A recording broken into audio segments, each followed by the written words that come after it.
The Watchtower. Wonder Woman promised Superman that she will look after his family. Diana is a warrior Amazon.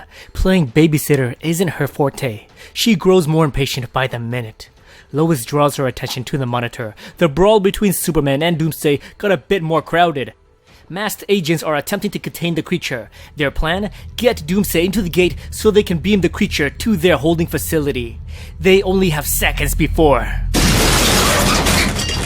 Doomsday overpowers their machinery, and he punishes those who would be so bold as to think that they can imprison a weapon of pure destruction.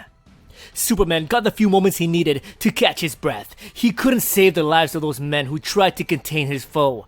But Superman is back on his feet. He re-engages the monster for another fight to the death. Phase 1 was to take the creature out of the city. Now, it's time for Phase 2. Superman charges at Doomsday towards the predetermined destination. But the beast again overpowers the Kryptonian. Superman tumbles, but he regains his speed. He knows that his attacker is a hunter.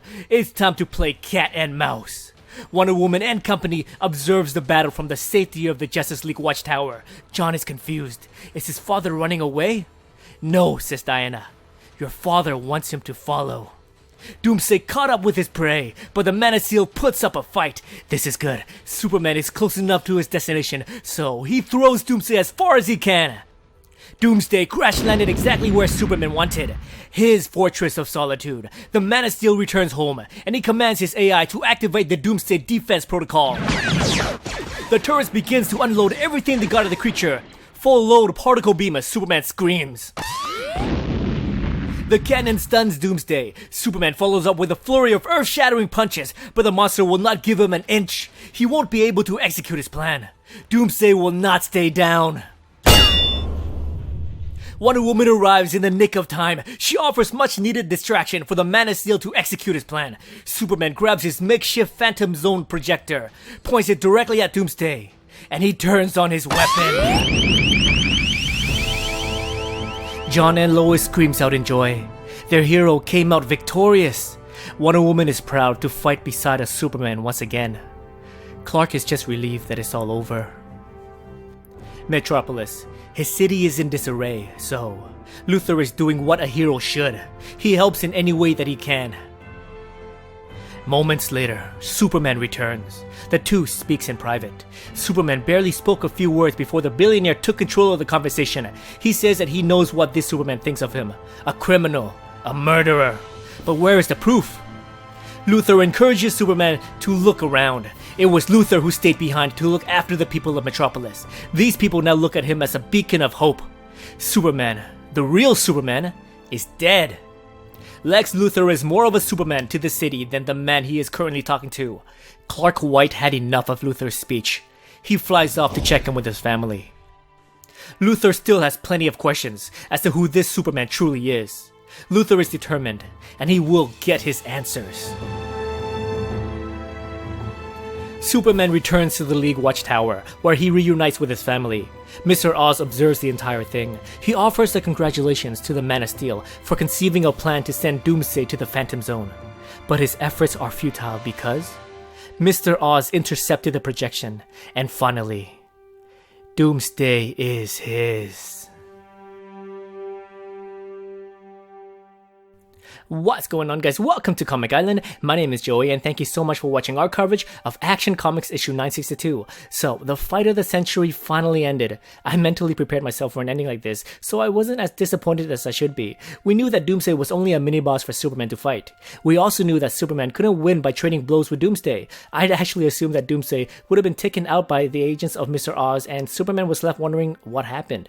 But using the Phantom Zone works as well. My only problem with using the Phantom Zone is that it's almost like a cop-out. Superman is already very overpowered, so when he fights someone that is even more powerful than he is, he could always just whip out the good old Phantom Zone gun and voila, problem fixed.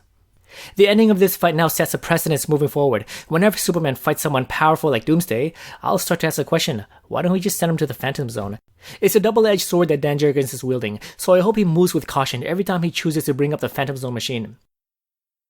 Lex Luthor had a bigger impact on me than Superman's fight with Doomsday. It is strange grasping with the concept of a good Lex Luthor. We had a ton of great stories portraying Luthor as a main antagonist, but now, in the new 52, or Rebirth, or whatever we call this new universe, Luthor has noble intentions. I actually really like these type of heroes. It's never black and white with these heroes like Luthor, or Red Hood, or even Frank Castle. They will always do what is needed for the greater good.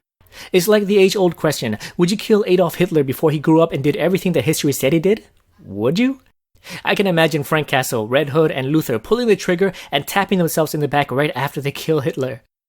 Now, the last thing I want to discuss is Mr. Oz. He revealed a bit of himself to Superman by sending his agents in, but if you guys remember back in DC Rebirth, he approached Superman with an eerie message.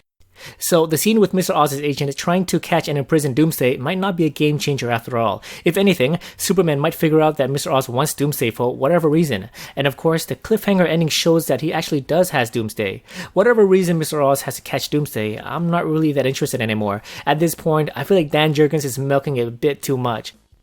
I trust that when we get the reveal, we would be quite satisfied, but little teasers like this is getting a bit annoying. So what is next for Action Comics? Well, we get more of the civilian Clark Kent, which, in my opinion, is more interesting than the mystery of Mr. Oz. I'll continue my coverage of Action Comics, and I want to know what you guys thought about this issue.